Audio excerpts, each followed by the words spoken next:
তাদের যে রায় তাকে আমি শিরোধার্য করে এগিয়ে চলব এবং আগামী দিনে সকলকে আমার তরফ থেকে শুভকামনা রইল। নিশ্চয়ই কোনো ভুলভ্রান্তি বা কোনো অসম্পূর্ণতা রয়ে গেছে, যে জন্য প্রায় 1,80,000-90,000 ভোটে হারতে হয়েছে। আমরা এটাকে অ্যাকসেপ্ট করেছি এবং আগামী দিনে সেই হিসাবেই পথ চলব। এই হারের পিছনে কারণ নদিয়ার মানুষ সবসময় শান্তিপ্রিয় মানুষ, তারা নিশ্চয়ই কোনো সিদ্ধান্ত নিয়েছেন যেটা আমাদের সঙ্গে পরিপন্থী, অথবা তারা যেভাবে চেয়েছেন সেইভাবে আমরা মানুষের কাছে পৌঁছাতে পারিনি। কোনো ভুলভ্রান্তি থাকলে সকলের কাছে আমি ক্ষমা চেয়ে নিচ্ছি, কিন্তু একথা বলতে দ্বিধা নেই যে মানুষের সার্বিক কল্যাণের জন্যই ভোটে দাঁড়ানো, এবং সেক্ষেত্রে আপনাদের রায় আমি অবশ্যই মাথা পেতে নিচ্ছি।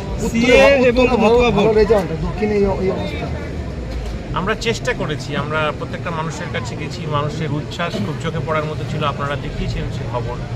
সেক্ষেত্রে সাধারণ মানুষের সাথে সাথে একটা বড় অংশ এখানে মতুয়া সমাজ, তারা আমার সঙ্গেই ছিলেন বা এখনও আছেন, বা আমিও তাদের সঙ্গেই আছি, কিন্তু কোনো কারণে তাদেরও একটা অংশ মুখ ফিরিয়েছে। জানি না কী কারণে, আমি চেষ্টা করব সেগুলো বোঝার। আমি অবশ্যই আমাদের তরফ থেকে কোনো ভুল ভ্রান্তি হলে সেটাকে স্বীকার করে আগামী দিনে এগিয়ে যাওয়ার চেষ্টা করব। আপনি যে কেন্দ্রে বিধায়ক হয়েছিলেন সেই কেন্দ্রে হেরেছেন, হ্যাঁ, সেই কেন্দ্রে হেরেছে, তার কারণগুলো আমরা বিশ্লেষণ করব। অনেক জায়গাতেই হার হয়েছে, অনেক জায়গাতেই যেখানে জেতার কথা সেখানে হিউজ হার হয়েছে, অনেক জায়গাতে যেখানে জেতার কথা না সেখানে আমরা জিতেছি। খুব আনএক্সপেক্টেড রেজাল্ট।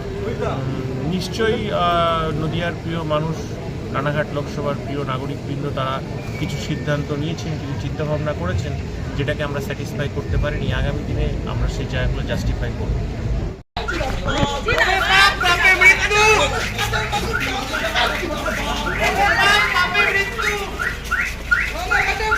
চোর চোর